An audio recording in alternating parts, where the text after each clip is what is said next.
Well, Taylor Swift's private texts to Blake Lively might soon be revealed in court after a judge ruled that they might be relevant to the case against Justin Baldoni.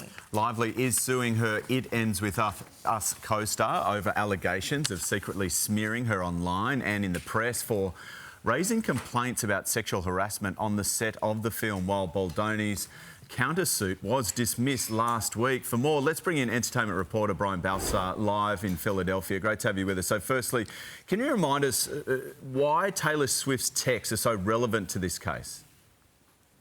Well, Lively has said that there have been text messages between the two of them. What's a mystery to Baldoni is what it says about the production of the film. And the judge is being very specific here, saying only those texts related to the production and workplace issues will be admitted. The judge has not seen these texts. He's merely saying that Lively's camp must provide them to Baldoni's team, who will then look them over and decide whether they want to submit them as evidence. OK, so the judge, as you say, has ruled that they are fair game, these texts between Taylor Swift and Blake, but the public won't get to see them. No, at least not initially. They will be sealed. They'll be under a protective order. And what can typically happen is sometimes someone can file a motion to have those unsealed. The New York Times has done that with Harvey Weinstein. Other media outlets can do that.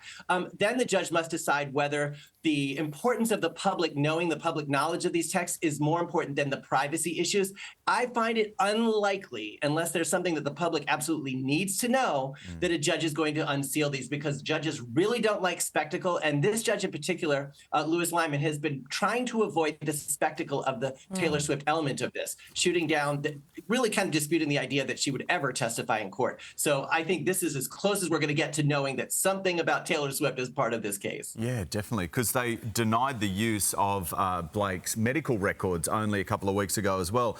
Where's the lawsuit at the moment, given that Baldoni's own lawsuit was dismissed last week? What's going to happen next?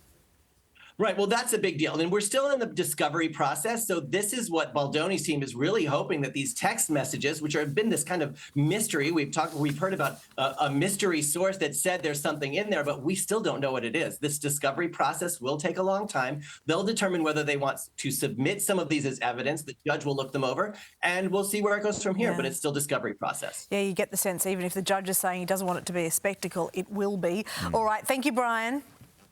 Thank you.